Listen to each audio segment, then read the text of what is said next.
Hello guys, let's begin the conceptual journey of chemistry with Scholars Zone। दोस्तों, आपको पता है इस सीरीज़ में हम कोई इम्पोर्टेंट टॉपिक, कोई इम्पोर्टेंट कॉन्सेप्ट डिस्कस करते हैं जिसमें अक्सर बच्चों को दिक्कत आती है और वो इतने इम्पोर्टेंट होते हैं कि चाहे 11th हो, 12th हो, चाहे नीट हो, चाहे जेई हो, उनसे रिलेटेड क्वेश्चन अक्सर पूछे जाते हैं। तो इसी सीरीज़ में आज हम डिस्कस करने वाले हैं रेजोनेंस। क्लियर? अब हो सकता है आप सभी ने रेजोनेंस के बारे में पहले पढ़ रखा हो, सुन रखा हो, लेकिन आज के इस लेक्चर में आपको सिर्फ क्रीम चीज़ें मिलेगी, है ना। सीधी बात, नो बकवास वाला कॉन्सेप्ट चलेगा। ऐसी आपको ट्रिक बता दूंगा कि आपको पता चल जाएगा कि कहाँ रेजोनेंस होगा और कहाँ पे नहीं होगा, और अगर रेजोनेंस होगा तो रेजोनेटिंग स्ट्रक्चर हम किस तरीके से बना सकते हैं। तो इस सभी चीज़ों को जानने के लिए, समझने के लिए ये वीडियो आप एंड तक ज़रूर देखिएगा। चलिए दोस्तों, शुरू करते हैं। देखिए, अगर हम रेजोनेंस की बात करें तो सिंपल सा मतलब है डीलोकेलाइजेशन ऑफ पाई इलेक्ट्रॉन और लॉन पेयर। पाई इलेक्ट्रॉन और लॉन पेयर का डीलोकेलाइजेशन क्या कहलाता है? रेजोनेंस कहलाता है, अगर मैं सिंपल सी बात करूँ तो। क्लियर? और अगर इसे मैं देसी भाषा में समझाऊँ तो डीलोकेलाइजेशन का सिंपल सा मतलब होता है मूवमेंट, अपनी जगह से हटना। इसे हम क्या बोलते हैं? डीलोकेलाइजेशन कहते हैं। तो रेजोनेंस का सिंपल सा मतलब हुआ मूवमेंट ऑफ पाई इलेक्ट्रॉन और लॉन पेयर। पाई इलेक्ट्रॉन और लॉन पेयर अगर अपनी जगह से हट रहे हैं, उनका मूवमेंट हो रहा है, तो हम क्या बोलेंगे? वहाँ पे क्या होगा? रेजोनेंस होगा। क्लियर? अब देखिए, अब अगर हम बात करें कि हमें कैसे पता चलेगा कि दिए गए कंपाउंड में रेजोनेंस होगा या नहीं होगा, यानी उस कंपाउंड में पाई इलेक्ट्रॉन या लॉन पेयर का मूवमेंट होगा या नहीं होगा, तो अब हम बात करें कंडीशन की कि वे कौन कौन सी कंडीशन होनी चाहिए जब पाई इलेक्ट्रॉन और लॉन पेयर घूमेंगे, अपनी जगह से उनका शिफ्टिंग होगी। तो देखिए, रेजोनेंस की कंडीशन में सबसे पहला कॉन्सेप्ट तो ये होता है कि दिया गया कंपाउंड कैसा होना चाहिए? प्लेनर होना चाहिए। कैसा होना चाहिए? प्लेनर। प्लेनर का मतलब क्या होता है? अगर दिए गए कंपाउंड में सारे एटम एक ही प्लेन में प्रेजेंट हो तो उसे हम क्या बोलते हैं कि वो दिया गया कंपाउंड कैसा होगा? प्लेनर होगा। क्लियर?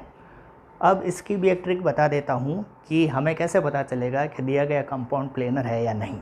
तो ध्यान रखिएगा, अगर किसी कंपाउंड में सारे कार्बन एटम या तो sp2 हाइब्रिडाइजेशन स्टेट में हो या sp हाइब्रिडाइजेशन स्टेट में हो, तो दिया गया कंपाउंड प्लेनर होगा। दिए गए कंपाउंड में जितने भी कार्बन एटम हैं, सभी या तो sp2 हाइब्रिडाइज हो या फिर sp हो, तो हम बोलेंगे वो कंपाउंड कैसा होगा? प्लेनर होगा। अब सवाल ये उठता है कि हमें कैसा पता चलेगा कि हाइब्रिडाइजेशन कौन सा sp3 है, sp2 है या sp है? तो इसकी भी एक ट्रिक बता देता हूँ। देखिए, कार्बन कितने बॉन्ड बनाता है? 4 बॉन्ड बनाता है। 4 बॉन्ड वो किस किस तरीके से बना सकता है? या तो 4 सिंगल बॉन्ड से जुड़ा हो सकता है, या 2 सिंगल बॉन्ड और 1 डबल बॉन्ड, या फिर 1 ट्रिपल बॉन्ड और 1 सिंगल बॉन्ड, या फिर 2 डबल बॉन्ड। ये 4 ही पॉसिबिलिटी संभव है, और तो कुछ है नहीं। इस फर्स्ट केस में भी कार्बन 4 बॉन्ड बना रहा है, सेकंड केस में भी कार्बन 4 बॉन्ड बना रहा है, थर्ड और फोर्थ में भी कार्बन 4 बॉन्ड बना रहा है। क्यों? कार्बन की वैलेंसी कितनी होती है? 4 ही होती है। तो अगर कार्बन 4 सिंगल बॉन्ड से जुड़ा हो तो उसका हाइब्रिडाइजेशन कौन सा होगा? sp3 होगा। अगर कार्बन डबल बॉन्ड से जुड़ा हो तो उस कार्बन का हाइब्रिडाइजेशन कौन सा होगा? sp2। और जो नीचे वाले 2 केस है जिसमें कार्बन या तो ट्रिपल बॉन्ड से जुड़ा हो या 2 डबल बॉन्ड से जुड़ा हो, इन दोनों में ही हाइब्रिडाइजेशन कौन सा होता है? sp हाइब्रिडाइजेशन होता है। क्लियर? तो अब कोई भी कंपाउंड दे रखा हो तो आप बता सकते हैं कि हाइब्रिडाइजेशन उसमें कार्बन का कौन कौन सा है, और अगर सारे कार्बन sp2 या sp हाइब्रिडाइज है तो वो प्लेनर होगा या नहीं होगा। देखिए इधर, अगर मैं आपको ये कंपाउंड दूँ, आपको मुझे ये बताना है कि दिया गया कंपाउंड प्लेनर है या नहीं है। तो हम कैसे पता करेंगे? देखिए, 4 कार्बन है इसमें, 1 कार्बन, 2 कार्बन, 3 कार्बन और 4 कार्बन। क्लियर? तो देखिए, ये कार्बन डायरेक्टली डबल बॉन्ड से जुड़ा है, एक तो ये कार्बन है डायरेक्टली डबल बॉन्ड से जुड़ा है। अगर कार्बन डबल बॉन्ड से जुड़ा होता है, हाइब्रिडाइजेशन कौन सा होता है? sp2। तो यहाँ पे हाइब्रिडाइजेशन कौन सा हो गया, sp2 हो गया। इस कार्बन के बारे में अगर हम बात करें तो ये कार्बन भी किससे जुड़ा है, डबल बॉन्ड से जुड़ा है ना डायरेक्टली, तो इसका भी हाइब्रिडाइजेशन कौन सा हो गया, sp2। इस कार्बन की बात करें तो ये भी डबल बॉन्ड से जुड़ा है, तो इसका भी कौन सा हो गया, sp2। और इस कार्बन की बात करें तो ये भी डबल बॉन्ड से जुड़ा है, तो इसका भी हाइब्रिडाइजेशन कौन सा हो गया, sp2। तो इस ट्रिक से हम सारे कार्बन एटम का हाइब्रिडाइजेशन निकाल सकते हैं। चूँकि दिए गए कंपाउंड में सारे carbon atom sp2 hybridisation state में है, तो ये दिया गया कंपाउंड कैसा होगा, प्लेनर होगा। प्लेनर होने के लिए या तो sp2 हो या फिर sp, all carbon atom. Clear. अब दूसरे अगर कंपाउंड की हम बात करें तो ये तो आपको पता ही है, बेंजीन है ना। अब बेंजीन में कितने 6 कार्बन है और सभी कार्बन एटम देखिए डबल बॉन्ड से जुड़ा हुआ है, और जब भी कार्बन डबल बॉन्ड से जुड़ा होता है हाइब्रिडाइजेशन कौन सा होता है, sp2 होता है। तो यहाँ पे भी हाइब्रिडाइजेशन कौन सा होगा, sp2 होगा। चूँकि दिए गए कंपाउंड में सारे कार्बन एटम sp2 स्टेट में है, हाइब्रिडाइजेशन स्टेट में है, तो मैं क्या बोलूँगा, बेंजीन भी कैसा होगा, प्लेनर होगा। क्लियर। और अगर मैं इस कंपाउंड की बात करूँ तो ये कंपाउंड प्लेनर है या नॉन प्लेनर है, देखिए तो ये कार्बन है, ये कार्बन किससे जुड़ा हुआ है, सिंगल बॉन्ड से जुड़ा हुआ है। कार्बन सिंगल बॉन्ड से जुड़ा होता है, हाइब्रिडाइजेशन कौन सा होता है, sp3 होता है। इस कार्बन का भी हाइब्रिडाइजेशन कौन सा हो गया, sp3 हो गया, सिंगल बॉन्ड से जुड़ा हुआ है ना। क्लियर। ये कार्बन है, ये कार्बन किससे जुड़ा हुआ है, डबल बॉन्ड से। जब भी कार्बन डबल बॉन्ड से जुड़ा होता है हाइब्रिडाइजेशन कौन सा होता है, sp2। और इस कार्बन का भी हाइब्रिडाइजेशन कौन सा हो गया, sp2, क्योंकि ये भी डबल बॉन्ड से जुड़ा है। तो क्या दिए गए कंपाउंड में सारे कार्बन एटम sp2 या sp हाइब्रिडाइजेशन स्टेट में है, नहीं है। 2 तो है लेकिन 2 नहीं है। अगर नहीं है तो ये प्लेनर होगा या नॉन प्लेनर होगा, बिल्कुल सही, ये कंपाउंड कैसा हो जाएगा, नॉन प्लेनर हो जाएगा। क्लियर। तो उम्मीद करता हूँ कि कोई भी कंपाउंड दे रखा हो तो इस ट्रिक से आप निकाल सकते हैं कि दिया गया कंपाउंड प्लेनर होगा या नॉन प्लेनर होगा। तो आपके लिए एक छोटा सा होमवर्क मैं दे रहा हूँ, आपको कमेंट बॉक्स में कमेंट करके बताना है। साइक्लोऑक्टाटेट्राईन, साइक्लोऑक्टाटेट्राईन कैसा कंपाउंड बनेगा। ये साइक्लो का मतलब साइक्लिक कंपाउंड है, ऑक्टा यानी कितने कार्बन हो गए, इसमें 8 कार्बन हो जाएंगे। ये 8 कार्बन देखिए,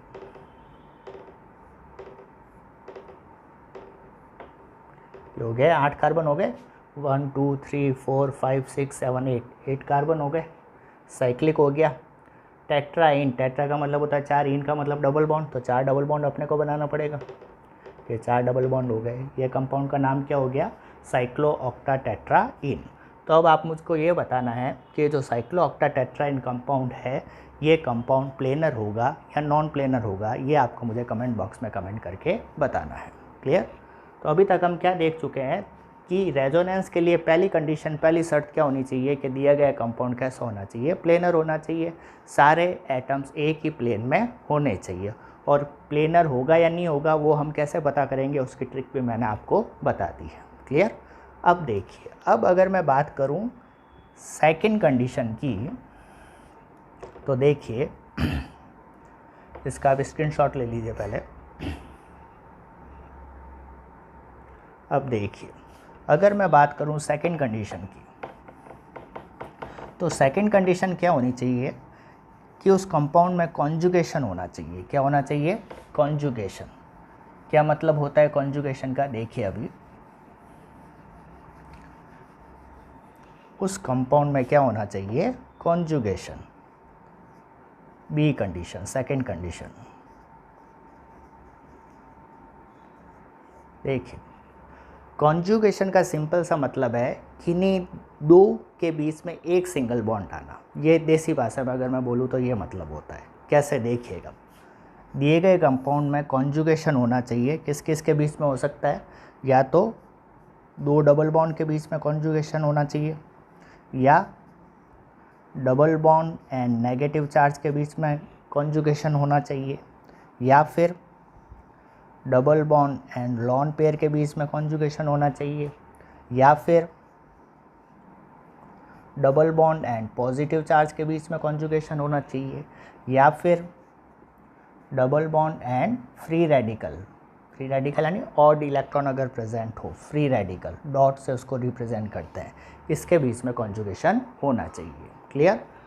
क्या मतलब होता है कॉन्जुगेशन का? मैंने कहा था दो के बीच में एक सिंगल बॉन्ड आना चाहिए। कहने का मतलब दो डबल बॉन्ड के बीच में कॉन्जुगेशन होने का मतलब ये हुआ कि दो डबल बॉन्ड होंगे और दोनों के बीच में एक सिंगल बॉन्ड प्रेजेंट होना चाहिए, सिर्फ एक single bond. Clear? Double bond और नेगेटिव चार्ज के बीच में कॉन्जुगेशन होने का मतलब डबल बॉन्ड और नेगेटिव चार्ज के बीच में एक सिंगल बॉन्ड प्रेजेंट होना चाहिए। क्लियर? ठीक इसी तरीके से डबल बॉन्ड और लॉन पेयर के बीच में भी एक सिंगल बॉन्ड होना चाहिए। डबल बॉन्ड और पॉजिटिव चार्ज का केस हो तो डबल बॉन्ड और पॉजिटिव चार्ज के बीच में भी एक सिंगल बॉन्ड प्रेजेंट होना चाहिए, और डबल बॉन्ड और फ्री रेडिकल के बीच में भी एक सिंगल बॉन्ड प्रेजेंट होना चाहिए। क्लियर? कैसे? देखिएगा, देखिए अगर मैंने ये कंपाउंड बनाया, ब्यूटाडाइन है ये, है ना, 4 कार्बन है और 2 डबल बॉन्ड है, तो ब्यूटाडाइन हो गया।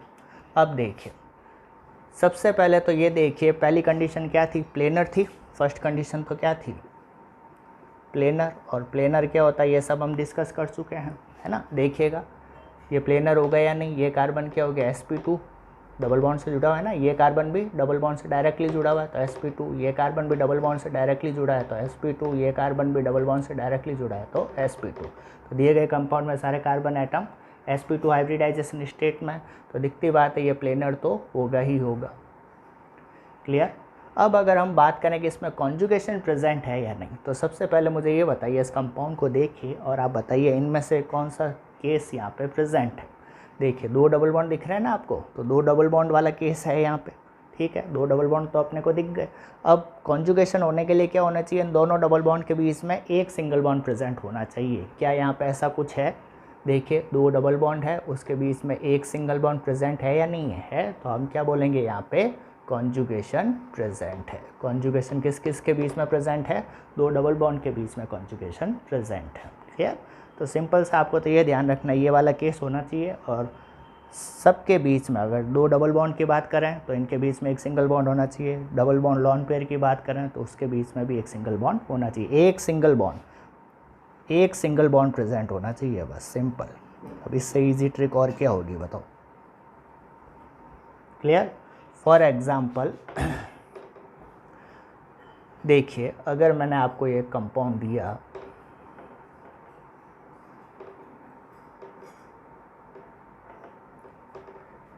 बताइए भाई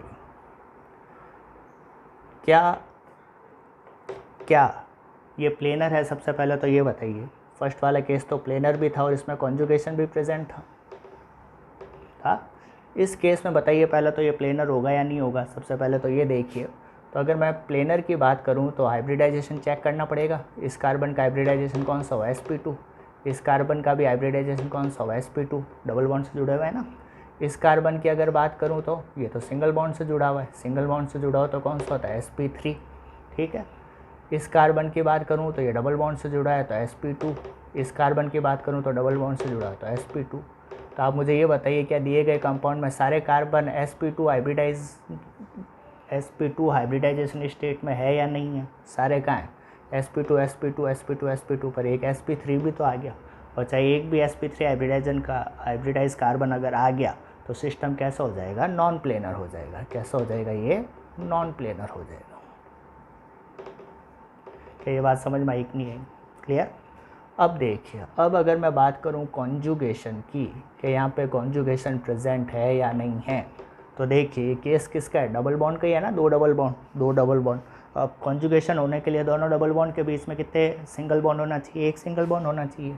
ये देखिए 2 डबल बॉन्ड और 2 डबल बॉन्ड के बीच में यहाँ कितने सिंगल बॉन्ड आ गए? एक सिंगल बॉन्ड, 2 सिंगल बॉन्ड।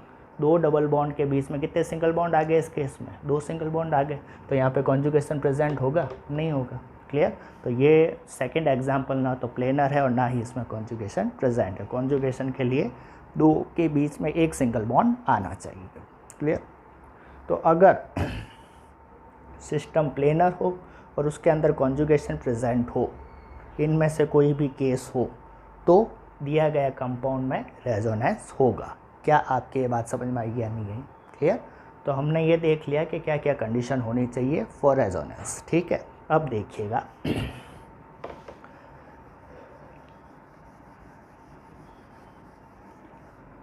अब देखिएगा, अब मैं आपको कुछ क्वेश्चन दे रहा हूँ, आपको मुझे ये बताना है कि यहाँ पे रेजोनेंस होगा या नहीं होगा। रेजोनेंस होने के लिए आपको दोनों कंडीशन चेक करनी है, प्लेनरिटी भी चेक करनी है और कॉन्जुगेशन है या नहीं ये भी चेक करना पड़ेगा। क्लियर, दोनों कंडीशन चेक करनी है।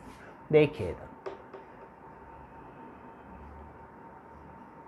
सिंपल एग्जांपल ले लेते हैं, है ना। अभी तक आपको पता है कि रेजोनेंस बेंजीन में पाया जाता है, लेकिन क्यों पाया जाता है? क्योंकि ये दोनों कंडीशन फुलफ़िल होती है। कैसे? देखिएगा, अभी अपन ने देखा था कि सबसे पहले प्लेनरिटी चेक करनी है। प्लेनरिटी के लिए आपको क्या करना पड़ेगा? हाइब्रिडाइजेशन निकालना पड़ेगा। सारे कार्बन एटम डबल बॉन्ड से जुड़े हुए हैं तो क्या हो जाएगा? sp2 हाइब्रिडाइजेशन होगा। चूँकि सारे carbon atom sp2 hybridisation state में है तो दिया गया कंपाउंड कैसा हो जाएगा? प्लेनर हो जाएगा। तो प्लेनर तो है, फर्स्ट कंडीशन तो इसने फुलफ़िल कर दी। सेकंड कंडीशन, क्या इसमें कॉन्जुगेशन है? ये केस किसका? डबल बॉन्ड का ही तो है, डबल बॉन्ड का ही तो है। अब देखना है दो डबल बॉन्ड के बीच में सिंगल बॉन्ड प्रेजेंट है या नहीं। तो देखिए, दो डबल बॉन्ड के बीच में एक सिंगल बॉन्ड, दो डबल बॉन्ड के बीच में एक सिंगल बॉन्ड, दो डबल बॉन्ड के बीच में एक सिंगल बॉन्ड, यानी यहाँ पे क्या प्रेजेंट है? कॉन्जुगेशन भी यहाँ पर प्रेजेंट है। दोनों कंडीशन फुलफ़िल हो रही है, सेटिस्फाई हो रही है। क्लियर, चूँकि दोनों कंडीशन सेटिस्फाई हो रही है, इसका मतलब यहाँ पे रेजोनेंस होगा। रेजोनेंस का मतलब क्या हो गया? पाई इलेक्ट्रॉन या लॉन पेयर घूमेंगे। पाई इलेक्ट्रॉन का मतलब क्या होता है? पाई बॉन्ड के इलेक्ट्रॉन पाई इलेक्ट्रॉन कहलाते हैं। तो आपने देखा होगा कि इलेक्ट्रॉन घूमते हैं या नहीं घूमते हैं। और ये चूँकि इलेक्ट्रॉन घूम रहे हैं, पाई बॉन्ड है ना, क्या होता है? एक डबल बॉन्ड में एक सिग्मा बॉन्ड और एक पाई बॉन्ड होता है। डबल बॉन्ड में एक सिग्मा और एक पाई। तो पाई बॉन्ड के जो इलेक्ट्रॉन हैं वो क्या कहलाएंगे? पाई इलेक्ट्रॉन कहलाएंगे। तो ये पाई बॉन्ड घूम रहा है, इसका मतलब पाई इलेक्ट्रॉन घूम रहा है। और पाई इलेक्ट्रॉन का घूमना क्या कहलाता है? रेजोनेंस ही तो कहलाता है, मूवमेंट ऑफ पाई इलेक्ट्रॉन या फिर लॉन पेयर। समझ गए? तो चूँकि बेंजीन में प्लेनरिटी भी प्रेजेंट है और कॉन्जुगेशन भी प्रेजेंट है, इसलिए यहाँ पे रेजोनेंस होगा। और रेजोनेंस होगा इसका मतलब ये हुआ कि यहाँ पे पाई इलेक्ट्रॉन घूमेंगे, क्योंकि पाई इलेक्ट्रॉन या लॉन पेयर का घूमना ही, उसका मूवमेंट ही क्या कहलाता है? रेजोनेंस कहलाता है। समझ गए? तो अभी तक हमने देख लिया कि रेजोनेंस का मतलब क्या होता है और रेजोनेंस कब होगा कब नहीं होगा, ये चीज़ें अभी तक हमने डिस्कस कर ली है। ठीक है, अब हम देखते हैं कि रेजोनेंस होगा कैसे। क्लियर, यानी कि कैसे रेजोनेटिंग स्ट्रक्चर बनेगी, उसकी भी ट्रिक हम डिस्कस कर लेते हैं। देखिए,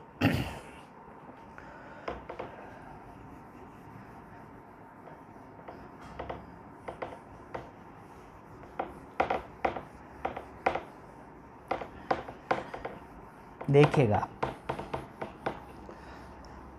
अब इस ट्रिक से आप रेजोनेटिंग स्ट्रक्चर बनाना सीख जाएंगे। देखिए, वो भी 3-4 सेकंड में मुश्किल से। देखिए, अब मैं बात कर रहा हूँ how to draw resonating structure, किस तरीके से हम रेजोनेटिंग स्ट्रक्चर ड्रॉ कर सकते हैं। ठीक है, उसकी एक ट्रिक बता रहा हूँ। देखिए, कुछ नहीं है, 3 डब्बे आपको ध्यान रखना है। First box, second box and third box. ठीक है, फर्स्ट बॉक्स में आ जाएगा negative charge and lone pair. Second box में आ जाएगा double bond and triple bond. और थर्ड बॉक्स में आ जाएगा पॉजिटिव चार्ज या फिर फ्री रेडिकल। ठीक है, अब क्या करना है आपको? नेगेटिव चार्ज या लॉन पेयर को डबल बॉन्ड या ट्रिपल बॉन्ड की तरफ शिफ्ट करना है। डबल बॉन्ड ट्रिपल बॉन्ड को पॉजिटिव चार्ज या फ्री रेडिकल की तरफ शिफ्ट करना है। और तीसरा एरो, नेगेटिव चार्ज या लॉन पेयर को आप positive charge and free radical की तरफ भी शिफ्ट कर सकते हो। तो ये 3 डंडे देखने, 3 बॉक्स आपको ध्यान रखना है और 3 एरो ध्यान रखना है। बस ये ट्रिक है सिंपल सी। ये हमें क्या बता रहा है कि किसको किसकी तरफ हम शिफ्ट कर सकते हैं। और ये चीज़ अगर आपके समझ में आ गई तो आप रेजोनेटिंग स्ट्रक्चर आसानी से ड्रॉ कर लेंगे। देखिए, इसको कैसे अप्लाई करना है, देखिएगा। देखिए,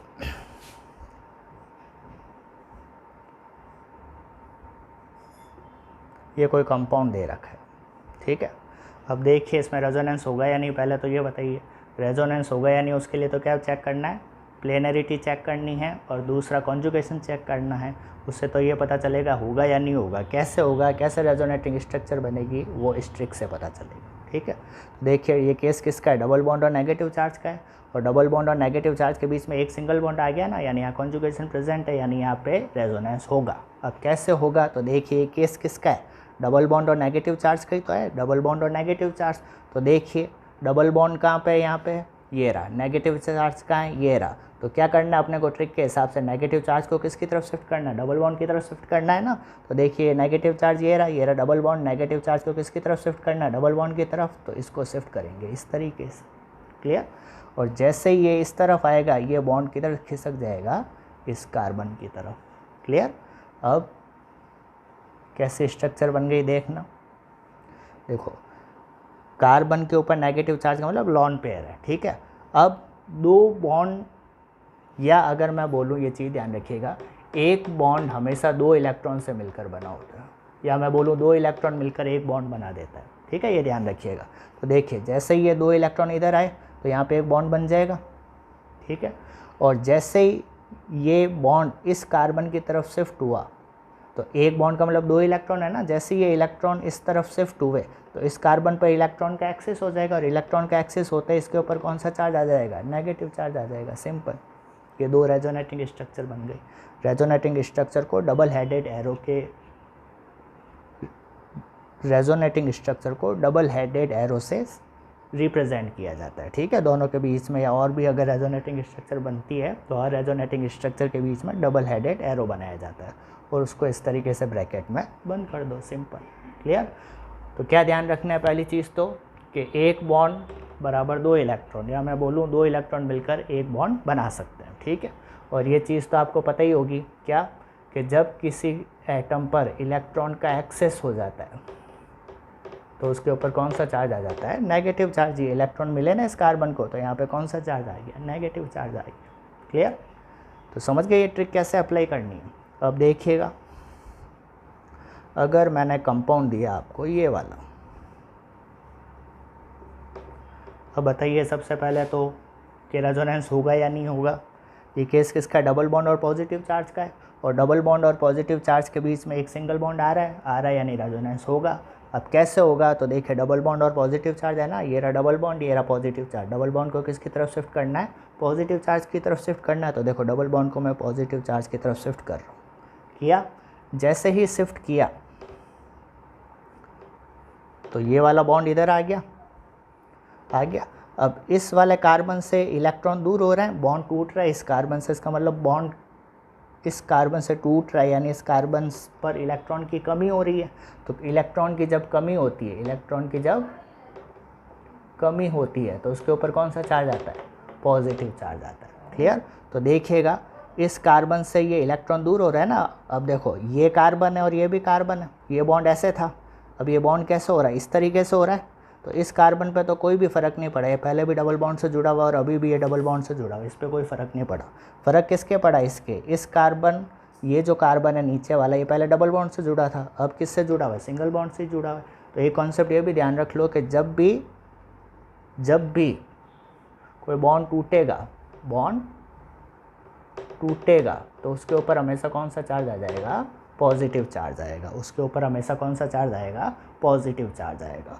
तो यहाँ से बॉन्ड टूट रहा है इस कार्बन से, तो यहाँ पे कौन सा चार्ज आ जाएगा, पॉजिटिव चार्ज। क्यों, क्योंकि इस कार्बन से इलेक्ट्रॉन दूर हो रहे हैं और इलेक्ट्रॉन की डेफिशिएंसी होती है, तो कौन सा चार्ज आता है, पॉजिटिव चार्ज आता है, क्लियर। तो ये दो तीन चीज़ें ध्यान रखो। पहली चीज़, एक बॉन्ड यानी दो इलेक्ट्रॉन या दो इलेक्ट्रॉन मिलकर एक बॉन्ड बना सकते हैं। जब कार्बन पर इलेक्ट्रॉन का एक्सेस हो जाए तो उसके ऊपर नेगेटिव चार्ज आ जाता है, इलेक्ट्रॉन की कमी से पॉजिटिव आता है, हमें पता ही है। और ये भी ध्यान रखो, जिस कार्बन से बॉन्ड टूटेगा वहाँ पे हमेशा कौन सा चार्ज आ जाता है, पॉजिटिव चार्ज। इस नीचे वाले कार्बन से बॉन्ड टूट रहा था, इसलिए यहाँ पे कौन सा चार्ज आ गया, पॉजिटिव चार्ज आ गया, क्लियर। अब देखिए स्क्रीनशॉट ले लीजिए और देखिए,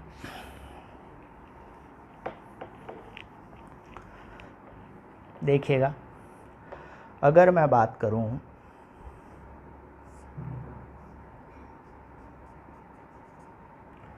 यहाँ पे बताइए रेजोनेंस होगा या नहीं होगा। क्या यहाँ पे कॉन्जुगेशन पाया जा रहा है? यहाँ पे तो सिर्फ एक डबल बॉन्ड ही दिख रहा है। तो अब देखिए कुछ चीज़ें और ध्यान रखिए। देखो, अगर मैं बात करूँ ऑक्सीजन की, तो ऑक्सीजन हमेशा कितने बॉन्ड बनाता है? 2 बॉन्ड बनाता है। और ऑक्सीजन के ऊपर कितने लॉन पेयर पाया जाता है? 2 लॉन पेयर। ये छोटी छोटी चीज़ें ध्यान रखो, इसी से कॉन्सेप्ट बनेंगे आप। नाइट्रोजन हमेशा कितने बॉन्ड बनाता है? 3 बॉन्ड बनाता है। इसके ऊपर एक लॉन पेयर पाया जा रहा है। लॉन पेयर यानी नॉन बॉन्डेड इलेक्ट्रॉन, वो इलेक्ट्रॉन जो बॉन्ड फॉर्मेशन में पार्टिसिपेट नहीं करते। क्लियर? अगर मैं बात करूं हैलोजन की, हैलोजन का मतलब फ्लोरीन, क्लोरीन, ब्रोमीन, आयोडीन, जिनको अपन किससे रिप्रेजेंट करते हैं? एक्स से रिप्रेजेंट करते हैं। तो जितने भी हैलोजन है वो सारे कितने बॉन्ड बनाते हैं? एक ही बॉन्ड बनाते हैं। और उनके ऊपर कितने लॉन पेयर पाए जाते हैं? 3 लॉन पेयर पाए जाते हैं। ये सारी चीज़ें आपको ध्यान रखनी है। फ्लोरीन, क्लोरीन, ब्रोमीन और आयोडीन। क्लियर? बिल्कुल बेसिक से बता रहा हूँ ताकि आगे जाके आप कहीं भी अटको नहीं, कहीं आगे जाके दिक्कत ना आए। क्लियर? देखिएगा, तो अब यहाँ पे लॉन नाइट्रोजन आ गया। नाइट्रोजन कितने बॉन्ड बनाता है? 3 बॉन्ड। तो 3 बॉन्ड बना चुका है। देखिए, एक तो बॉन्ड ये हो गया और 2 हाइड्रोजन से जुड़ा हुआ है, यानी ये इस तरीके से, इसी तरीके से है। तो नाइट्रोजन ने कितने बॉन्ड बना दिए? 1, 2, 3। तो नाइट्रोजन 3 बॉन्ड ही बनाता है। क्लियर? और नाइट्रोजन के ऊपर कितने लॉन पेयर होता है? 1 लॉन पेयर, है ना? 1 लॉन पेयर। पेयर में कितने इलेक्ट्रॉन होते हैं? 2 इलेक्ट्रॉन होते हैं ना, तो 2 डॉट बना दिए। क्लियर?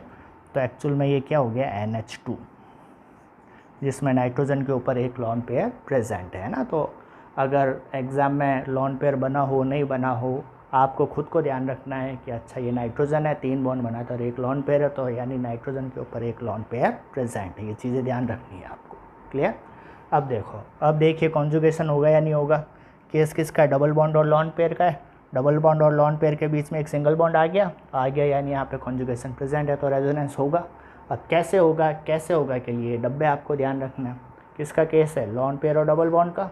ये रहा लॉन पेयर, ये रहा डबल बॉन्ड। लॉन पेयर को किसकी तरफ शिफ्ट करना है? डबल बॉन्ड की तरफ।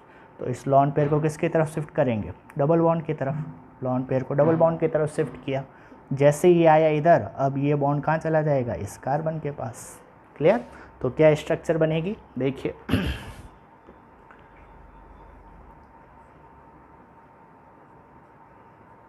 ये हुआ। जैसे ये 2 इलेक्ट्रॉन इधर आए, 2 इलेक्ट्रॉन एक बॉन्ड का फॉर्मेशन कर देगा, तो यहाँ पे क्या आ जाएगा? एक बॉन्ड आ जाएगा। ये बॉन्ड के इलेक्ट्रॉन इस कार्बन पे चले गए, तो इस कार्बन पर इलेक्ट्रॉन का एक्सिस हो गया। तो जब भी इलेक्ट्रॉन का एक्सिस हो तो कौन सा चार्ज आ जाएगा? Negative charge. खत्म। ये बन गई रेजोनेटिंग स्ट्रक्चर। क्लियर? अब एक चीज़ और ध्यान रखिएगा, ये भी एक कॉन्सेप्ट, ये सारी छोटी छोटी चीज़ें ध्यान रखनी है आपको। देखना, अगर कोई एटम अपनी कैपेसिटी से एक बॉन्ड ज़्यादा बना देता है, तो उसके ऊपर हमेशा कितना चार्ज आ जाता है? पॉजिटिव चार्ज आ जाता है। अगर कोई एटम अपनी कैपेसिटी से एक बॉन्ड ज़्यादा अगर बना देता है, तो उसके ऊपर कौन सा चार्ज आ जाएगा? पॉजिटिव चार्ज आ जाता है। क्लियर? फॉर एग्जांपल, नाइट्रोजन कितने बॉन्ड बनाता है? 3 बॉन्ड बनाता है। लेकिन अगर नाइट्रोजन कहीं पे 4 बॉन्ड बना दे, तो उसके ऊपर एक पॉजिटिव चार्ज आ जाएगा। ऑक्सीजन 2 बॉन्ड बनाता है, लेकिन अगर कहीं 3 बॉन्ड बना दे, अपनी कैपेसिटी से एक बॉन्ड ज़्यादा बना दे, तो उसके ऊपर पॉजिटिव चार्ज आ जाएगा। क्लियर? अब देखिएगा, नाइट्रोजन कितने बॉन्ड बनाता है? 3 बॉन्ड बनाता है ना। लेकिन इस वाले केस में नाइट्रोजन ने कितने बॉन्ड बना दिए? 2 तो हाइड्रोजन के साथ जुड़ा है, तो 2 तो ये बॉन्ड हो गए, तीसरा और चौथा। तो नाइट्रोजन यहाँ पे कितने बॉन्ड बना रहा है? 4 बॉन्ड बना रहा है। बनाता कितना है? 3 ही बनाता है। जब भी अपनी कैपेसिटी से एक बॉन्ड ज़्यादा बना दे, तो उसके ऊपर कौन सा चार्ज आ जाएगा? पॉजिटिव चार्ज आ जाएगा। क्लियर? तो आपको एरो का ध्यान रखना है ना। एरो इलेक्ट्रॉन के मूवमेंट को शो करते हैं। आपको प्लस माइनस चार्ज का ध्यान रखना है। अगर इन बातों का ध्यान नहीं रखेंगे, तो आपकी रेजोनेटिंग स्ट्रक्चर गलत मानी जाएगी। क्लियर? तो आपको ये छोटी छोटी बातें बताइए, बस इनको ध्यान रखो। पूरी ऑर्गेनिक इसी से स्ट्रांग होगी, छोटे छोटे कॉन्सेप्ट से। क्लियर? ABCD आएगी तभी तो इंग्लिश अच्छे से बोल पाओगे, अच्छे से लिख पाओगे। तो ये ABCD है सारी। क्लियर? अब देखिए, बेसिक क्लियर होते नहीं है, फिर आप लोग कहते हो कि ऑर्गेनिक डिफ़िकल्ट है ना। तो बेसिक क्लियर होने चाहिए। अब देखिए, अब एक और क्वेश्चन दे रहा हूँ, इसे आपको ही बनाना है। देखिए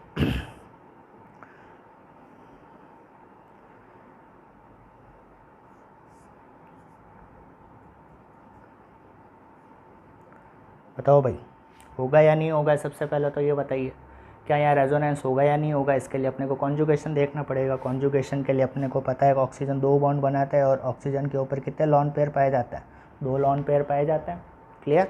ऑक्सीजन देखिए 2 बॉन्ड बना रहे, 1 बॉन्ड ये 1 बॉन्ड ये, ठीक है। अब देखिए, देखो इधर डबल बॉन्ड और लॉन पेयर के बीच में एक सिंगल बॉन्ड पाया जा रहा है, यानी यहाँ पे कॉन्जुगेशन है, तो यहाँ रेजोनेंस होगा, ठीक है। अब कैसे होगा, तो ये बॉक्सेस देखिए, ये केस किसका है, डबल बॉन्ड और लॉन पेयर का है। तो डबल बॉन्ड कहाँ है, ये रहा, लॉन पेयर का है इधर। लॉन पेयर को किसकी तरफ शिफ्ट करना है, डबल बॉन्ड की तरफ शिफ्ट करना है। ये रहा लॉन पेयर, ये रहा डबल बॉन्ड, तो लॉन पेयर को किसकी तरफ शिफ्ट करना है, डबल बॉन्ड की तरफ शिफ्ट करना। जैसे ही आया इधर, तो ये कहाँ चला जाएगा, इस तरफ चला जाएगा। तो क्या बन जाएगा, देखना आपके खुद के मन में आ जाना चाहिए। अब इन बातों को ध्यान में रखते हुए देखिएगा, 2 इलेक्ट्रॉन इधर आ गए, तो जैसे ही 2 इलेक्ट्रॉन इधर आए, 2 इलेक्ट्रॉन मिलकर एक बॉन्ड बना देगा, यानी यहाँ डबल बॉन्ड आ जाएगा, O और H हो जाएगा। एक लॉन पेयर इधर आया, लेकिन एक लॉन पेयर तो इधर ही पड़ा है ऑक्सीजन के पास ही, ठीक है। और ये डबल बॉन्ड इधर आकर इस कार्बन की तरफ शिफ्ट हो गया, तो इस कार्बन पे इलेक्ट्रॉन डेंसिटी बढ़ गई, तो यहाँ पे कौन सा चार्ज आ जाएगा, नेगेटिव चार्ज आ जाएगा, ठीक है। अब देखिएगा ऑक्सीजन कितने बॉन्ड बनाता है, 2 बॉन्ड ही बनाता है, लेकिन इस केस में ऑक्सीजन ने कितने बॉन्ड बना दिए, 3 बॉन्ड बना दिए। 3 बॉन्ड बनाते ही जब भी एक कैपेसिटी से एक बॉन्ड ज़्यादा बना दे, तो उसके ऊपर कौन सा चार्ज आ जाएगा, पॉजिटिव चार्ज आ जाएगा, ख़त्म। ये बन गई रेजोनेटिंग स्ट्रक्चर। समझ गए, कोई दिक्कत। तो बस ये छोटी छोटी चीज़ें ध्यान रखनी है, ट्रिक मैंने आपको बता ही दी है। ये बेसिकली ये चीज़ें ध्यान रखनी है, तब जाके आपकी ऑर्गेनिक स्ट्रांग होगी, नहीं तो नहीं होगी, ठीक है। एक बार स्क्रीनशॉट ले लीजिए आप।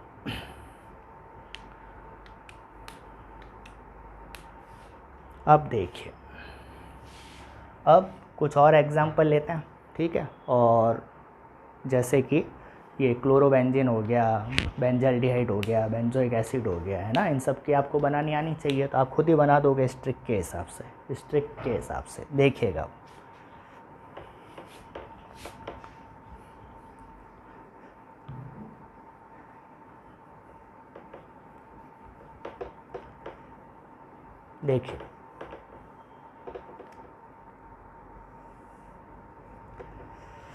देखिए और खुद सोचिएगा कि आप बना पाओगे या नहीं बना पाओगे। देखना,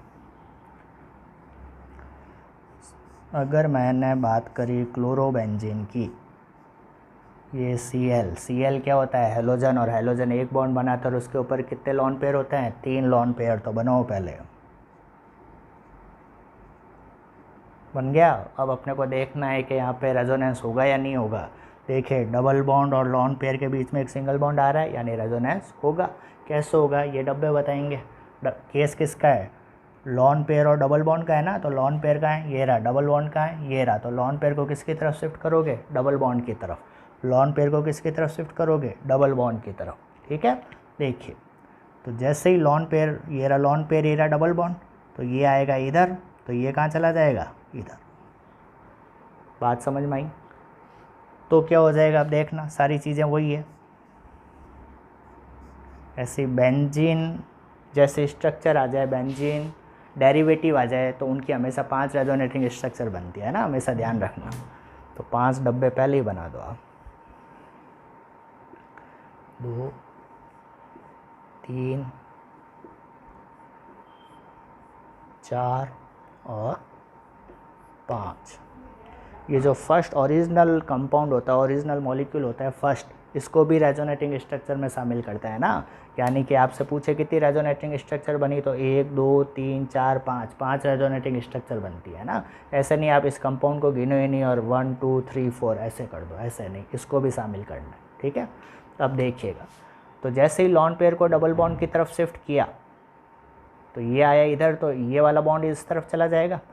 तो इस कार्बन के पास ये वाले बॉन्ड के इलेक्ट्रॉन आ रहे हैं, है ना, तो यहाँ पे इलेक्ट्रॉन की डेंसिटी बढ़ जाएगी। तो इलेक्ट्रॉन की डेंसिटी बढ़ने पर कौन सा चार्ज आ जाता है, नेगेटिव चार्ज आ जाता है। यहाँ पे 2 इलेक्ट्रॉन आ रहे हैं, 2 इलेक्ट्रॉन मिलकर क्या बना देगा, डबल बॉन्ड बना देगा। एक बॉन्ड तो पहले से ही था और एक बॉन्ड और बन जाएगा, ये Cl। एक लॉन पेयर तो इधर आ गया, इसके पास अब कितने लॉन पेयर बचे हैं, 2 लॉन पेयर बचे हैं, ठीक है। अब Cl एक बॉन्ड ही बनाता है, Cl एक बॉन्ड ही बनाता है, लेकिन इस केस में 2 बॉन्ड बना दिया, अपनी कैपेसिटी से एक बॉन्ड ज़्यादा बनाते हैं, इसके ऊपर कौन सा चार्ज आ जाएगा, पॉजिटिव चार्ज आ जाएगा। क्लियर, सारी चीज़ें बताई रही हुई है, बस आप तो खेलते रहोगे इनसे। क्लियर। इन डबल बॉन्ड पे तो कुछ फ़र्क पड़ा नहीं, तो ये एज इट इज़ रख दो, एज इट इज़ रख दो इनको, इन पे कुछ फ़र्क नहीं पड़ा, हो गया बस। क्लियर। अब देखना क्या आगे और रेजोनेंस हो सकता है, देखिए आगे और केसेस बन सकते हैं क्या। देखिए नेगेटिव चार्ज और डबल बॉन्ड के बीच में एक सिंगल बॉन्ड आ रहा है, यानी कॉन्जुगेशन है अभी तक, तो या और भी रेजोनेटिंग स्ट्रक्चर बन सकती है। कैसे बनेगी, इन्हीं डब्बों से बनेगी। नेगेटिव चार्ज और डबल बॉन्ड का केस है ना, कहाँ है नेगेटिव चार्ज, ये रहा, डबल बॉन्ड कहाँ है, ये रहा। नेगेटिव चार्ज को डबल बॉन्ड की तरफ शिफ्ट करना है, तो ये देखो नेगेटिव चार्ज को मैं डबल बॉन्ड की तरफ शिफ्ट कर रहा हूँ, ये आएगा इधर, तो ये डबल बॉन्ड के इलेक्ट्रॉन इस कार्बन पे चले जाएंगे। जैसे इस कार्बन के पास ये इलेक्ट्रॉन गए, इस कार्बन पे इलेक्ट्रॉन की डेंसिटी बढ़ जाएगी, तो कौन सा चार्ज आ जाएगा, नेगेटिव चार्ज आ जाएगा। ये जो नेगेटिव चार्ज था वो आया यहाँ पे बीच में, आया ना। नेगेटिव चार्ज का मतलब क्या होता है, ये कार्बन के ऊपर जब भी नेगेटिव चार्ज बनाओ तो उसके ऊपर एक यूँ लॉन पेयर भी बताया करो, ठीक है। तो एक्चुअल में 2 इलेक्ट्रॉन इधर आ रहे हैं, 2 इलेक्ट्रॉन इधर आ रहे हैं, यानी कि 2 इलेक्ट्रॉन मिलकर क्या बना देते हैं, एक बॉन्ड बना देते हैं, तो एक बॉन्ड बन जाएगा। ऊपर वाले Cl से तो कुछ लेना देना हुआ ही नहीं कुछ, तो ये एज इट इज़ बना दो। क्लियर। ये वाला डबल बॉन्ड, इससे भी कुछ लेना देना अपना हुआ नहीं, अभी तक कुछ इंटरेक्शन हुआ नहीं, तो ये भी एज इट इज़ बना दो। क्लियर। अब फिर देखो होगा या नहीं होगा, बिल्कुल नेगेटिव चार्ज और डबल बॉन्ड के बीच में क्या रहा है, एक सिंगल बॉन्ड, तो होगा। क्या करेंगे, नेगेटिव चार्ज को डबल बॉन्ड की तरफ शिफ्ट करो, ये नेगेटिव चार्ज को डबल बॉन्ड की तरफ शिफ्ट करो, ये जैसे इधर आया ये चला जाएगा इधर, इस कार्बन पर इलेक्ट्रॉन डेंसिटी बढ़ जाएगी, यहाँ पर 2 इलेक्ट्रॉन मिलकर क्या बना देगा, डबल बॉन्ड बना देगा। ये डबल बॉन्ड तो ऐसे कैसे ही पड़ा रहेगा, इसके साथ कुछ छेड़छाड़ हुई नहीं, ऊपर Cl के साथ भी अपन ने कुछ किया नहीं, तो ये एज इट इज़ पड़ा रहेगा। क्लियर। अब देखिए क्या और पॉसिबिलिटी है, सोचिए। नेगेटिव डबल बॉन्ड के बीच में अभी भी एक सिंगल बॉन्ड आ रहा है ना, तो क्या हो जाएगा, ये आएगा इधर और ये चला जाएगा इधर, तो क्या बन जाएगा देखना, यहाँ पे 2 इलेक्ट्रॉन मिलकर बॉन्ड बना देगा, ये बॉन्ड पहले से ही है, ये बॉन्ड भी पहले से ही है, ठीक है। अब ये जो डबल बॉन्ड था वो उसके इलेक्ट्रॉन Cl के पास जा रहे हैं, तो डबल बॉन्ड खत्म होकर किस में चला जाएगा, सिंगल बॉन्ड में चला जाएगा ना, क्योंकि एक बॉन्ड के इलेक्ट्रॉन तो Cl को वापस मिल रहे हैं, मिल गए। अब देखना जैसे ही कार्बन, जैसे ही क्लोरीन ने एक बॉन्ड बनाया, तो क्लोरीन एक बॉन्ड बनाता है तब उसके ऊपर कोई चार्ज वार्ज होता नहीं है, नॉर्मल कंडीशन है, तो एक बॉन्ड बनाती है, पॉजिटिव चार्ज क्या हो जाएगा, ख़त्म हो जाएगा। या ऐसे समझ लीजिए इस बॉन्ड के इलेक्ट्रॉन जब इस Cl के पास आए तो Cl के पास जो इलेक्ट्रॉन की कमी थी वो दूर हो गई, और इलेक्ट्रॉन इसको वापस मिल गए, तो ये पॉजिटिव चार्ज ख़त्म हो जाएगा। और ये देखिए 2 लॉन पेयर तो पहले से ही थे, और इस बॉन्ड से भी तो इलेक्ट्रॉन मिल रहे हैं, तो अब टोटल लॉन पेयर इसके पास कितने हो गए, 3 लॉन पेयर हो गए। बात समझ में आई। तो यहाँ से शुरू होकर और यहाँ तक ख़त्म होना है, ये हो गई क्लोरोबेंजीन की रेजोनेटिंग स्ट्रक्चर। क्या ये बात समझ में आई कि नहीं है, बस ये डब्बे आपको ध्यान रखनी है, छोटी छोटी बातें आपको ध्यान रखनी है। क्लियर। अब सिर्फ समझने से कुछ नहीं होगा, आप इसकी प्रैक्टिस जब तक 2-4 बार करेंगे नहीं तब तक चीज़ें आपके दिमाग में बैठेगी नहीं। सिर्फ समझने से नहीं होगा, तो रफ़ कॉपी में सब 2-2, 3-3 बार आप रेजोनेटिंग स्ट्रक्चर बनाइए, बना के देखिए कि कहीं आपने गलती तो नहीं करी। क्लियर। और इसी तरीके से ये धीरे धीरे बनाते बनाते एकदम आपकी रेजोनेटिंग स्ट्रक्चर पर पकड़ मजबूत हो जाएगी। क्लियर। अब दूसरा मॉलिक्यूल देखते हैं, देखिएगा ये छोटी छोटी बातें काम की है भाई, बस ये ध्यान रखना। देखिए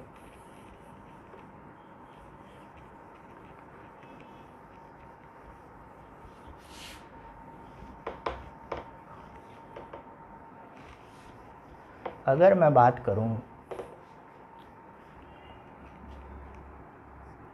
बेंजाल्डिहाइड की, बेंजाल्डिहाइड क्या होता है, CHO यही होता है ना।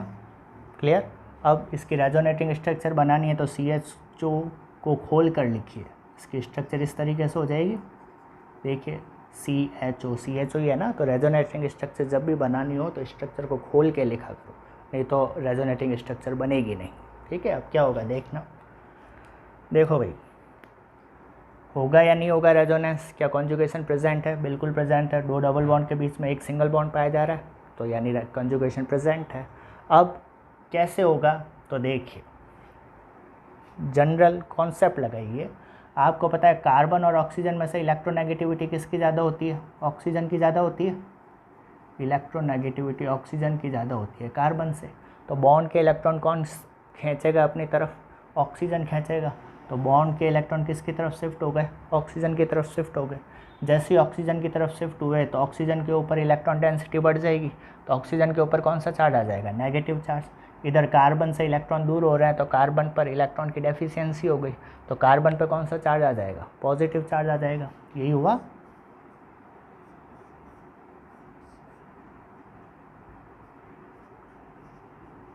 ये बॉन्ड को इलेक्ट्रॉन इधर शिफ्ट करते ही ऑक्सीजन पे कौन सा चार्ज आ गया, नेगेटिव चार्ज आ गया। इधर कार्बन के पास इलेक्ट्रॉन की कमी हो गई। अब कार्बन को इलेक्ट्रॉन चाहिए तो अब कार्बन कहाँ से खींचेगा, नीचे से ही तो खींचेगा। कार्बन क्या करेगा, ये नीचे से इलेक्ट्रॉन अपनी तरफ खींचेगा। आई बात समझ में। इधर से ये बॉन्ड ऑक्सीजन की तरफ शिफ्ट हुए तो ऑक्सीजन पर नेगेटिव चार्ज आ गया। इधर कार्बन से इलेक्ट्रॉन दूर हो रहे हैं तो कार्बन पर इलेक्ट्रॉन की कमी हो गई। अब कार्बन को इलेक्ट्रॉन की कमी हो गई तो कार्बन को इलेक्ट्रॉन चाहिए, वो कहाँ से खींच लेगा, वो नीचे से खींच लेगा। तो ये वाला बॉन्ड आ जाएगा, इधर आ गया। अब देखिएगा इन दो बॉन्ड से तो कुछ लेना देना हुआ नहीं, ठीक है। जैसे ये बॉन्ड इधर आया तो यहाँ पे क्या आ जाएगा, डबल बॉन्ड आ जाएगा, ठीक है। और अब देखिए इस कार्बन से बॉन्ड टूट रहा है, इस कार्बन से बॉन्ड टूट रहा है। ये बॉन्ड कहाँ जा रहा है, ऊपर जा रहा है ना। अभी ऐसे था, अब कैसे हो गया, ऐसे हो गया। तो इस कार्बन से बॉन्ड टूट रहा है। अभी मैंने आपको बताया था जिस भी कार्बन से बॉन्ड टूटते हैं वहाँ कौन सा चार्ज आ जाता है, बिल्कुल सही, पॉजिटिव चार्ज। यहाँ पे लिखा था मैंने, अगर आपको पता हो तो।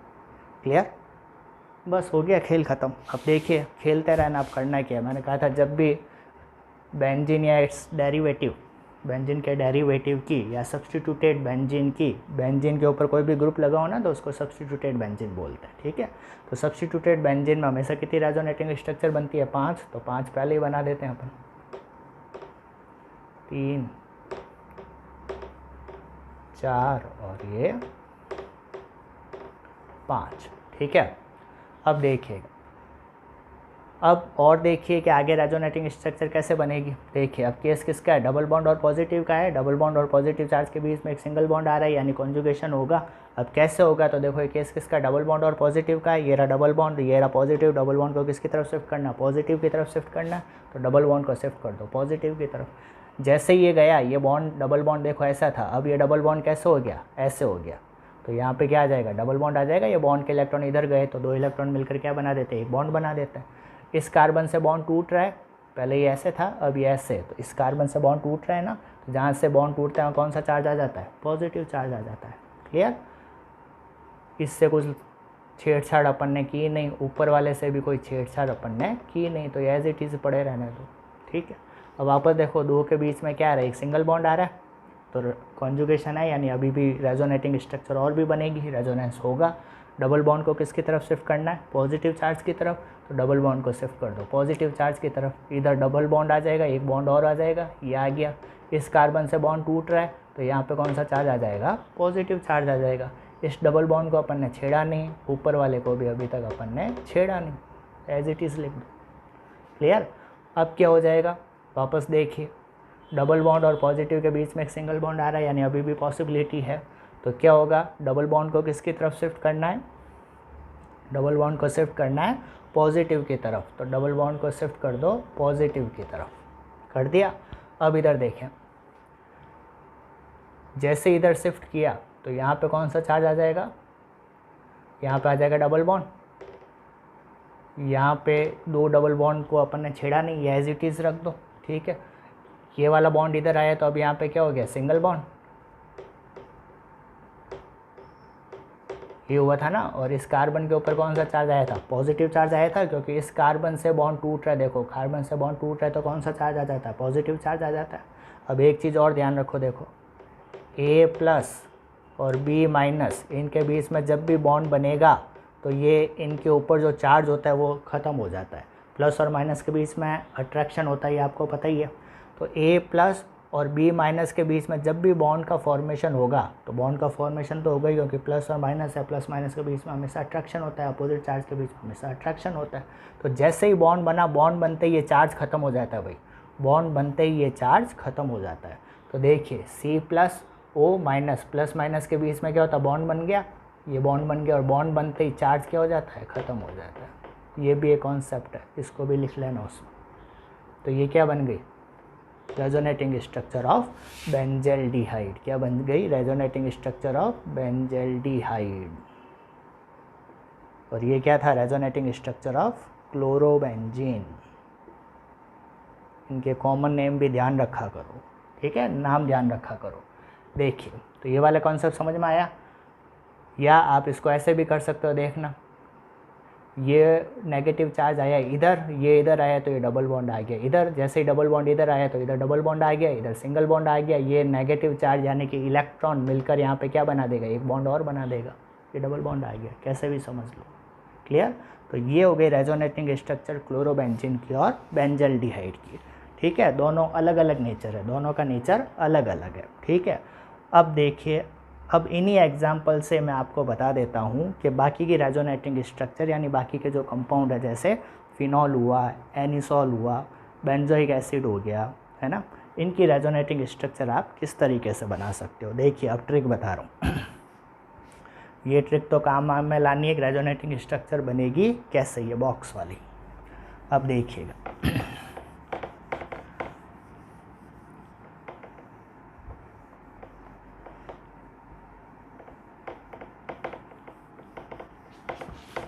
अब देखिएगा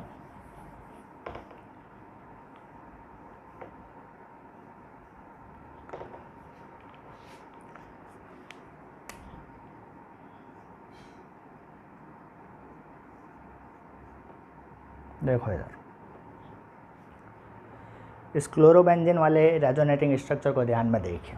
फर्स्ट रेजोनेटिंग स्ट्रक्चर को देखिए, क्या इसको देखकर आपको इस तरीके से लग रहा है क्या कि Cl बेंजीन रिंग को इलेक्ट्रॉन दे रहा है, ऐसा लग रहा है ना। ये देखो ये आया इधर और ये चला गया इधर, तो इसको देखकर आपको लग रहा है कि ये Cl है वो बेंजीन रिंग को क्या कर रहा है, इलेक्ट्रॉन दे रहा है। ये तो समझ में आ रहा है। इसके अपोजिट इधर देखिए, इसकी रेजोनेटिंग स्ट्रक्चर में आपको ये लग रहा है कि ये जो CHO है ये बेंजीन रिंग में से इलेक्ट्रॉन निकाल रहा है। ये देखो ये निकाल रहा है ना, ये देखो ये निकाल रहा है, जबकि यहाँ पे इलेक्ट्रॉन ये दे रहा है ना। तो देखिए यहाँ पे ये जो हैलोजन है ये रिंग को इलेक्ट्रॉन किसके द्वारा दे रहे हैं, कौन से इफेक्ट के कारण दे रहा है, रेजोनेंस के कारण ही तो दे रहा है, रेजोनेंस इफेक्ट के कारण ही तो दे रहा है। रेजोनेंस को मेसोमेरिक इफेक्ट भी बोलते हैं ना, कंफ्यूज मत होना, आर इफेक्ट बोलो चाहे एम इफेक्ट बोलो एक ही बात है, ठीक है। यहाँ पे ये इलेक्ट्रॉन खींच रहा है रिंग में से CHO, तो किसके कारण खींच रहा है, रेजोनेंस इफेक्ट के कारण ही तो खींच रहा है, ठीक है। अब देखो जब भी इलेक्ट्रॉन दिए जाते हैं तो उसके आगे हमेशा प्लस साइन यूज़ होता है, और जब भी इलेक्ट्रॉन रिंग में से निकलते हैं तो आगे हमेशा माइनस साइन यूज़ होता है। आई बात समझ में। तो ये इलेक्ट्रॉन दे रहा है ना, तो कौन सा इफेक्ट होगा, दे रहा है, इलेक्ट्रॉन रिलीजिंग इफेक्ट है ना, तो आगे कौन सा लगेगा, प्लस साइन लगेगा, तो नाम पड़ गया प्लस आर। क्या पड़ गया, प्लस आर। मैं क्या बोलूँगा, हैलोजन का कौन सा इफेक्ट लगता है, प्लस आर। और ये क्या कर रहा है, CHO क्या कर रहा है, रिंग में से इलेक्ट्रॉन निकाल रहा है, इलेक्ट्रॉन विड्रॉइंग इफेक्ट लग रहा है। तो इलेक्ट्रॉन जब भी निकालता है तो आगे कौन सा साइन लगता है, माइनस साइन लगता है। तो मैं क्या बोलूँगा, CHO का कौन सा इफेक्ट लगता है, माइनस आर इफेक्ट लगता है। समझ गए। तो यहाँ पे मैंने आपको क्या बताया, types of resonance, type of resonance, plus are effect और माइनस आर इफेक्ट, है ना, पढ़ा होगा आपने, लेकिन अभी तक ये समझ में नहीं आया होगा कभी कि प्लस साइन क्यों आता है, माइनस क्यों आता है। तो इलेक्ट्रॉन किसके कारण निकाल रहा है, किसके कारण दे रहा है, उससे तो आ जाएगा आर आ जाएगा। अगर रेजोनेंस के कारण निकाल रहा है या दे रहा है तो आर इफेक्ट, है ना। अगर हाइपर कॉन्जुगेशन के थ्रू निकाल रहा है या दे रहा है तो एच आ जाएगा। अगर इंडक्टिव इफेक्ट के हिसाब से अगर निकाल रहा है या दे रहा है तो आई आ जाएगा। ये तो इफेक्ट के हिसाब से आ जाएगा, या तो आर आ जाएगा, या एच आ जाएगा, या आई आ जाएगा। आगे प्लस माइनस किसके हिसाब से आएंगे कि अगर इलेक्ट्रॉन दे रहा है तो प्लस साइन आएगा हमेशा, और अगर इलेक्ट्रॉन विड्रॉ कर रहा है तो हमेशा माइनस साइन आएगा। समझ गए। तो इसी टाइप से, इसी कॉन्सेप्ट से रेजोनेंस हुआ दो टाइप का, plus R minus R. Hyper conjugation हुआ दो टाइप का, plus H minus H. Inductive effect I effect हुआ दो टाइप का, प्लस आई और माइनस आई। क्लियर। तो क्या बोला मैंने, देखिए ये जो रेजोनेंस की अगर मैं बात करूं तो रेजोनेंस की अगर टाइप की बात करूं तो कितने टाइप का होता है, दो टाइप का। एक को हम क्या बोलते हैं, प्लस आर इफेक्ट, और दूसरे को हम क्या बोलते हैं, माइनस आर। क्लियर। प्लस का मतलब क्या होता है, देना, यानी प्लस आर कैसा इफेक्ट हो गया, electron releasing effect, electron releasing effect.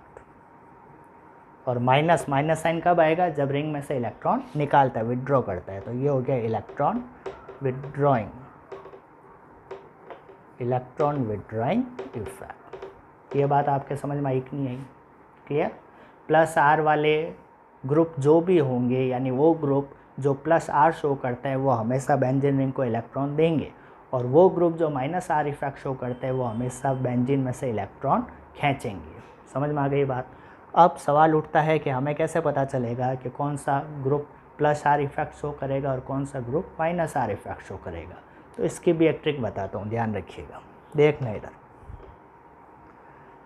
देखना, बेंजीन रिंग होगी, ठीक है। बेंजीन रिंग से अगर डायरेक्टली जुड़े हुए एटम पर अगर लॉन पेयर प्रेजेंट है, क्या प्रेजेंट है? Lone pair.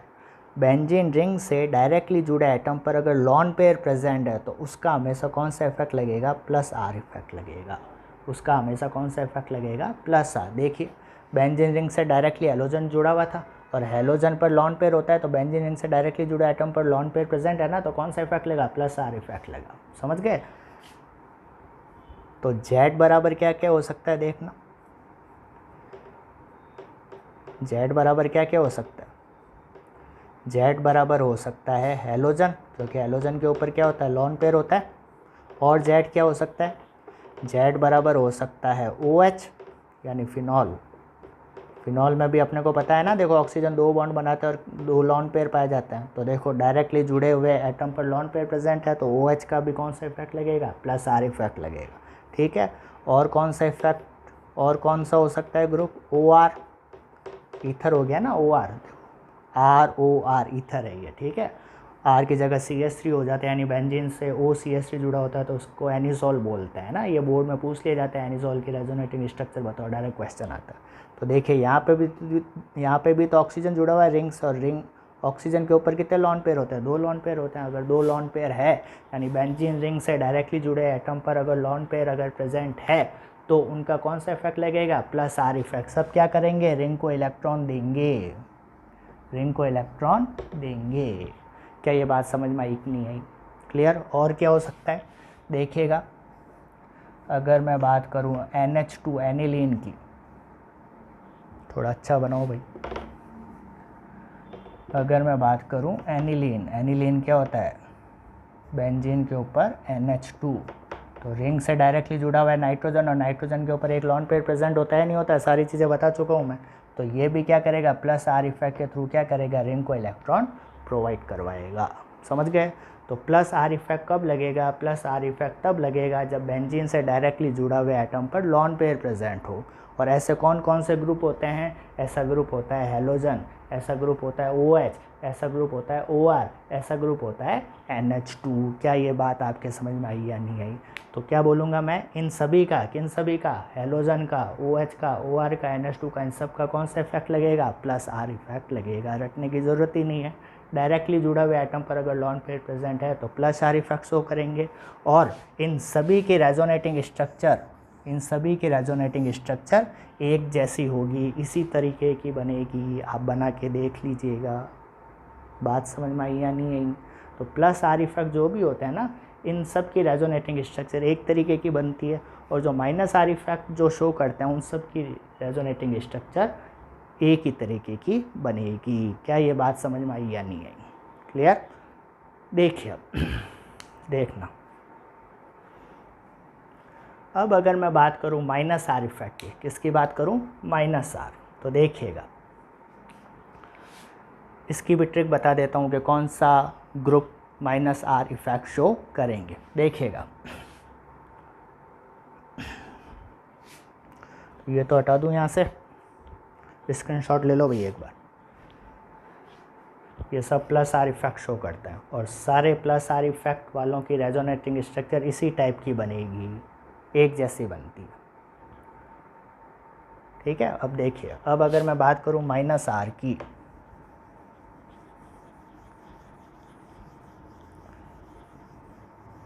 अब माइनस आर की ट्रिक बताता हूं। देखो, प्लस आर में तो कौन कौन से आ गए? एक तो आ गया हेलोजन, एक आ गया OH, एक आ गया OR, एक आ गया NH2। इन सभी में रिंग से डायरेक्टली जुड़े हुए एटम पर लॉन पेयर प्रेजेंट होता है, इसलिए इन सब का कौन सा इफेक्ट लगेगा?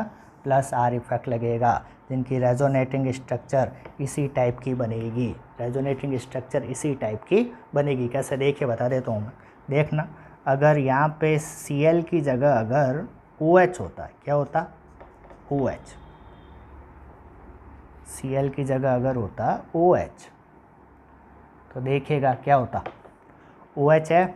अब ऑक्सीजन के ऊपर 2 लॉन पेयर पाए जाते हैं, मैंने कहा था रिंग से डायरेक्टली जुड़े हुए एटम पर अगर लॉन पेयर प्रेजेंट है तो +R देगा, +R का मतलब रिंग को इलेक्ट्रॉन देगा।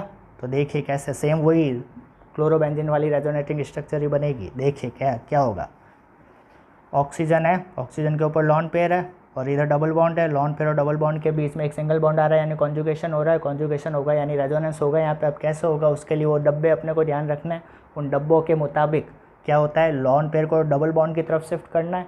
तो लॉन पेयर को जैसे ही डबल बॉन्ड की तरफ शिफ्ट किया तो देखिए लॉन पेयर आया इधर तो ये बॉन्ड इधर शिफ्ट हो जाएगा, इस कार्बन पे इलेक्ट्रॉन का एक्सेस हो गया तो नेगेटिव चार्ज आ जाएगा, ये 2 इलेक्ट्रॉन मिलकर यहाँ पे डबल बॉन्ड बना देंगे।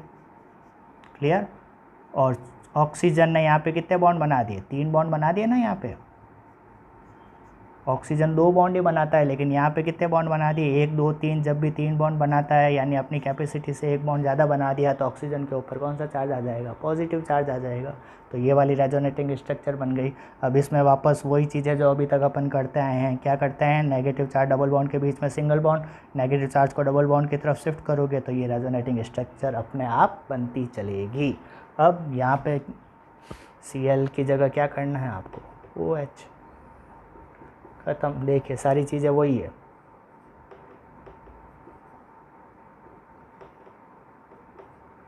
सब वही है भैया, है ना, कुछ भी चेंज नहीं है। बस ये जैसे क्लोरोबेंजीन की रेजोनेटिंग स्ट्रक्चर थी वैसे की वैसे किसकी हो गई, फिनॉल की हो गई। आगे बात समझ में। तो जो भी +R इफेक्ट शो करेंगे उनकी रेजोनेटिंग स्ट्रक्चर सेम बनेगी। आप तो एक क्लोरोबेंजीन वाली याद कर लो, बाकी आप खुद ही बना सकते हो सारी, ठीक है।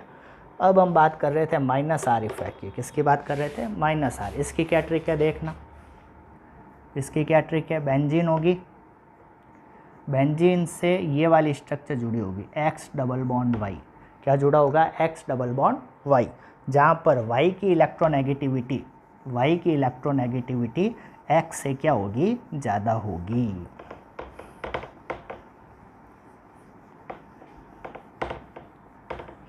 क्या होगा -R वाले में, बेंजीन होगा, बेंजीन से X डबल बॉन्ड Y जुड़ा होगा, ठीक है, यानी जो एटम होगा वो आगे डायरेक्टली किससे जुड़ा हुआ होगा, डबल बॉन्ड से जुड़ा होगा। और यहाँ पे क्या होगा, कंडीशन क्या होगी कि electronegativity of Y greater than X होगी, Y की इलेक्ट्रोनेगेटिविटी X से क्या होगी, ज़्यादा होगी। क्लियर। फॉर एग्जांपल देखिए अब यहाँ पे क्या क्या हो सकता है, देखिएगा अगर मैं बात करूँ एल्डिहाइड यानी CHO की, तो ये वाला कंडीशन आया। अब देखना X डबल बॉन्ड Y हो गया और अपने को पता है ऑक्सीजन की इलेक्ट्रोनेगेटिविटी कार्बन से क्या होती है, ज़्यादा होती है, तो ये वाला केस बन रहा है नहीं बन रहा है, यानी यहाँ पे इसका कौन सा इफेक्ट लगेगा, -R। क्या होगा इसमें, वही कि कार्बन और ऑक्सीजन में से ऑक्सीजन की इलेक्ट्रोनेगेटिविटी ज़्यादा है तो बॉन्ड इधर शिफ्ट हो गए, कार्बन के पास इलेक्ट्रॉन की कमी हो गई तो ये कहाँ से शिफ्ट करेगा, नीचे से इलेक्ट्रॉन खींच लेगा। आगे बात समझ में। तो देखिए रिंग में से इलेक्ट्रॉन निकल रहा है ना, तो कौन सा इफेक्ट हो गया, -R। कोई भी देख लीजिए, यानी अब आप समझ गए होंगे कि CHO का कौन सा इफेक्ट लगेगा, -R। कैसे पता चला, इस ट्रिक से पता चला, इस ट्रिक से पता चला, समझ गए। और देखिए अगर कीटोन ग्रुप अगर मैं जोड़ दूँ, ये कीटोन हो गया ना, ये कीटोन हो गया, क्या नाम है इसका, एसीटोफिनॉन, ठीक है। C डबल बॉन्ड O के एक तरफ CH3 और एक तरफ बेंजीन रिंग, इसको अपन बोलते हैं एसीटोफिनॉन, ठीक है। दोनों तरफ बेंजीन या फिनाइल रिंग हो जाती है तो उसको अपन क्या बोलते हैं, बेंजोफिनॉन, ठीक है। अब देखो यहाँ पे भी X डबल बॉन्ड Y की इलेक्ट्रोनेगेटिविटी X से ज़्यादा है तो ये भी क्या करेगा, सेम -R इफेक्ट शो करेगा। देखिए रिंग में से इलेक्ट्रॉन विड्रॉ करते हुए दिख रहे हैं कि नहीं दिख रहे हैं। और कौन सा हो जाएगा, carboxylic acid C double bond O OH। जब भी रेजोनेटिंग स्ट्रक्चर बनो इनको खोल के लिखना है इनकी स्ट्रक्चर। यहाँ पे भी X डबल बॉन्ड Y की इलेक्ट्रोनेगेटिविटी X से ज़्यादा, तो ये भी क्या करेगा, रिंग में से इलेक्ट्रॉन निकालेगा, समझ गया। और क्या हो जाएगा, अगर मैं बात करूँ nitro N double bond O, ये होती है NO2 की स्ट्रक्चर, तो ऑक्सीजन की इलेक्ट्रोनेगेटिविटी नाइट्रोजन से ज़्यादा हो गई तो X double bond Y, Y की इलेक्ट्रोनेगेटिविटी X से ज़्यादा है तो क्या होगा, वापस वही केस। तो NO2 का भी कौन सा इफेक्ट लगेगा, -R इफेक्ट लगेगा। समझ गए। और कौन सा है, साइनाइड ग्रुप अगर जुड़ा हो तो C ट्रिपल बॉन्ड N होता है ना, तो किसकी इलेक्ट्रोनेगेटिविटी जाता है, नाइट्रोजन की। ये गया इधर, ये गया इधर, ख़त्म। समझ गए। तो कोई भी ग्रुप हो आप इन ट्रिक से बता सकते हो क्या, कि उस ग्रुप का +R लगेगा या फिर -R लगेगा। समझ गए। अब देखिए ये सारे ग्रुप कौन कौन से ग्रुप, एल्डिहाइड हो गया, कीटोन हो गया, कार्बोक्सिलिक एसिड हो गया, NO2 हो गया और साइनाइड हो गया। इन सब का कौन सा इफेक्ट लगता है, -R इफेक्ट लगता है। और इन सब ग्रुप की रेजोनेटिंग स्ट्रक्चर ये ऊपर वाले की तरह ही होगी, सबकी स्ट्रक्चर यही होगी। कैसे, देखना इधर। अगर मैं बात कर दूं, ये तो एल्डिहाइड है ना, कार्बोक्सिलिक एसिड कर दूं तो यहाँ क्या कर दूंगा, OH कर दूंगा, C डबल बॉन्ड OH ये होगा। तो कुछ नहीं करना, ये OH कर दो, ये OH कर दो, ये OH कर दो, ये OH, ये हो गई बेंजोइक एसिड की रेजोनेटिंग स्ट्रक्चर। ये हो गई बेंजोइक एसिड की रेजोनेटिंग स्ट्रक्चर, बेंजोइक एसिड की रेजोनेटिंग स्ट्रक्चर। समझ गए। तो क्या ध्यान रखना है, जो भी ग्रुप +R इफेक्ट शो करेंगे तो उन कंपाउंड की रेजोनेटिंग स्ट्रक्चर एक जैसी होगी। जो भी ग्रुप -R इफेक्ट शो करेंगे तो उनकी रेजोनेटिंग स्ट्रक्चर एक ही तरीके की होगी। तो रेजोनेटिंग स्ट्रक्चर से घबराइए मत, सबसे ईजी है ये। समझ गई है। कौन से ग्रुप +R देंगे, कौन से -R देंगे, ये आप समझ गए होंगे। अगर रिंग से डायरेक्टली जुड़े हुए एटम पर अगर लॉन पेयर प्रेजेंट है तो उन ग्रुप का कौन सा इफेक्ट लगेगा, +R इफेक्ट लगेगा। कौन कौन से होते हैं ऐसे, हेलोजन हो गया, OH हो गया, OR हो गया, NH2 हो गया। इन सब का कौन सा इफेक्ट लगेगा, +R, यानी +R इफेक्ट के थ्रू ये रिंग में इलेक्ट्रॉन देंगे। समझ गए। -R के लिए क्या कंडीशन बताई थी कि रिंग से X डबल बॉन्ड Y जुड़ा होगा और Y की इलेक्ट्रोनेगेटिविटी X से ज़्यादा होती है। तो इस टाइप की स्ट्रक्चर अगर ग्रुप में दिखाई दे रही है तो उन ग्रुप का कौन सा इफेक्ट लगेगा, -R इफेक्ट लगेगा। कौन कौन से ग्रुप होते हैं, aldehyde, ketone, carboxylic acid, NO2 और साइनाइड। तो इन सब ग्रुप का -R इफेक्ट लगेगा, यानी -R के थ्रू ये रिंग में से इलेक्ट्रॉन विड्रॉ करेंगे और इन सब की रेजोनेटिंग स्ट्रक्चर एक ही तरीके की होगी। ये सारी बात का कंक्लूज़न है, सारांश है। क्लियर। तो उम्मीद करता हूँ कि रेजोनेटिंग स्ट्रक्चर कैसे बनेगी ये आप समझ गए। +R इफेक्ट क्या होता है, -R इफेक्ट क्या होता है ये समझ गए। कौन से ग्रुप +R इफेक्ट शो करेंगे, कौन सा ग्रुप -R इफेक्ट शो करेंगे, ये भी सारी आप बात समझ गए होंगे। क्लियर। तो दोस्तों उम्मीद करता हूँ कि आज का ये लेक्चर आपको बहुत ही इंटरेस्टिंग लगा होगा। रेजोनेंस से रिलेटेड सारे डाउट आपके क्लियर हो गए होंगे, सारी ट्रिक्स आपको समझ में आ गई होगी। तो अगर आपको ये चैप्टर, ये कॉन्सेप्ट, ये लेक्चर इंटरेस्टिंग लगा हो तो चैनल को लाइक और सब्सक्राइब करना मत भूलिएगा, ताकि जब भी इस टाइप के कॉन्सेप्चुअल वीडियो डालूँ आपके पास नोटिफिकेशन पहुँच जाए।